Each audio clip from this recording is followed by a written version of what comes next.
DG police 4টার সময় একটা গুরুত্বপূর্ণ মিটিংয়ের জন্য চলে যাবেন। সো আমি মিডিয়ার বন্ধুদের 5 মিনিট রিকোয়েস্ট করছি, আমরা জাস্ট দেখা করে আসবো, আর এসে আমরা আপনাদের প্রেস মিটটা শেষ করতে পারিনি বলবো।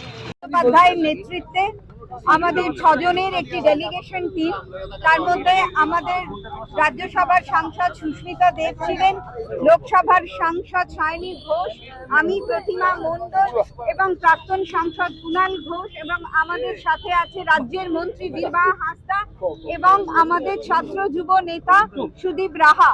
আমরা 6 জনে আজকে এখানে দেখা করলেন ডিজির সাথে, এবং ওনারা যা আমাদের সাথে কোঅপারেশন করেছেন সেটাও আমরা ওনাকে ধন্যবাদ জানালাম। সেই সাথে সাথে বললাম যে আজ আপনারা আমাদের প্রোটেকশন দিয়েছেন, কিন্তু আমাদের পার্টি অফিস যেভাবে ভাঙা হয়েছে সেখানে পুলিশরা উপস্থিত ছিলেন, সেটা আপনারা তাদের এগেনস্টে অ্যাকশন নেবেন, এবং তারা বিজেপির সকল পদাধিকারীগণ।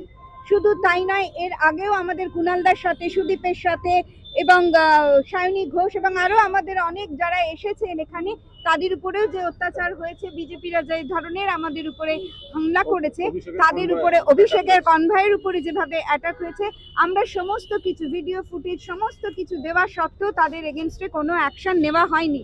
তাদের এগেনস্টে অ্যাকশন নেওয়া হোক। শুধু তাই নয়, আমরা আমাদের যে পার্টি অফিস ভাঙা হয়েছে সেটা আমরা সমর্থন করি না, এবং শুধু তাই নয়, সেখানে খগেন মুর্মুর উপরে যে হামলাটা হয়েছে সেটা আমাদের দলও সমর্থন করে না।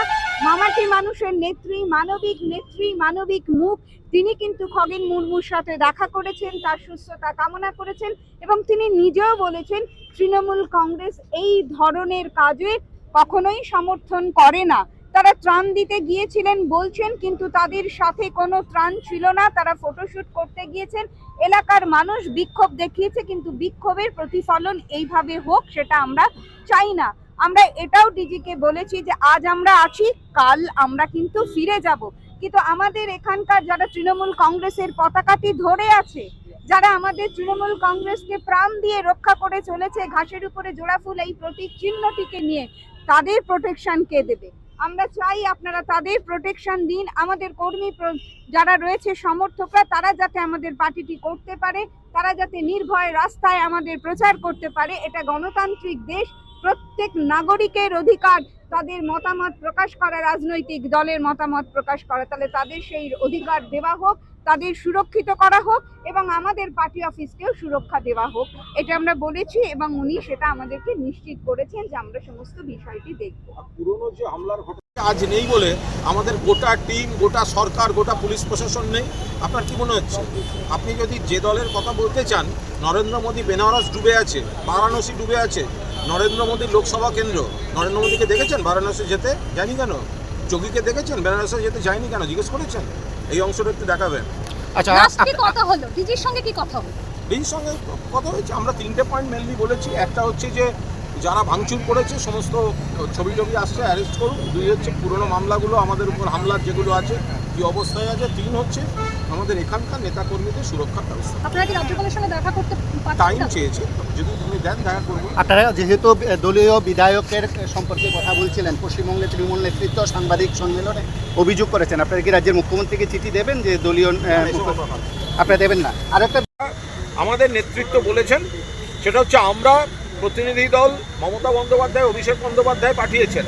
আমরা আজ আছি, কালকে আবার আমাদের ফিরতে হবে, কিন্তু আমাদের নেতা কর্মীরা যারা পতাকা ধরে থাকেন তাদের সুরক্ষা পুরো দস্তুর পুলিশকে দিতে হবে, নইলে কিন্তু আমাদেরও বারবার কিন্তু আবার আসতে হবে।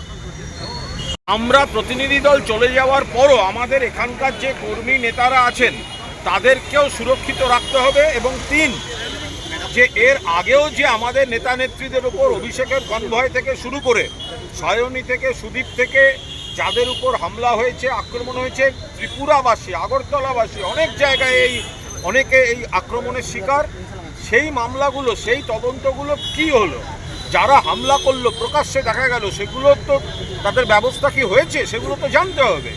আর এখন যারা করেছে আমরা পুলিশকে লিখিতভাবে, যেহেতু কাল সবে ঘটনাটি ঘটেছে, ক্রমশ আরও ভিডিও, আরও খবর, আরও তথ্য, আরও ছবি আসছে, সেগুলো দিয়ে আমরা পুলিশকে অফিসিয়ালি আমরা কমপ্লেন করব এইটা। আর এবং উনিও সেটা ইতিবাচকভাবে সাড়া দিয়েছে। পুলিশ কি সুমোটো কোনো কেস নিয়েছে এই ঘটনা? এই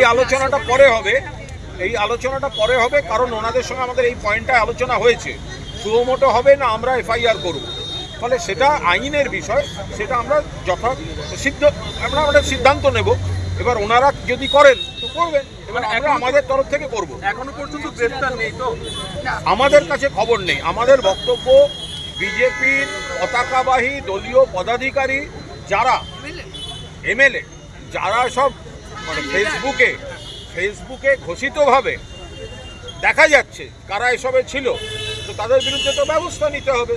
এবার আমরাও সেগুলো সমস্ত তথ্য প্রমাণ সহ আমরা লিখিত অভিযোগ পুলিশে দায়ের করব। আর ডিজি সাহেবকে অনুরোধ করা হয়েছে আপনারা আইন মতো তাদের বিরুদ্ধে ব্যবস্থা নিন। এবং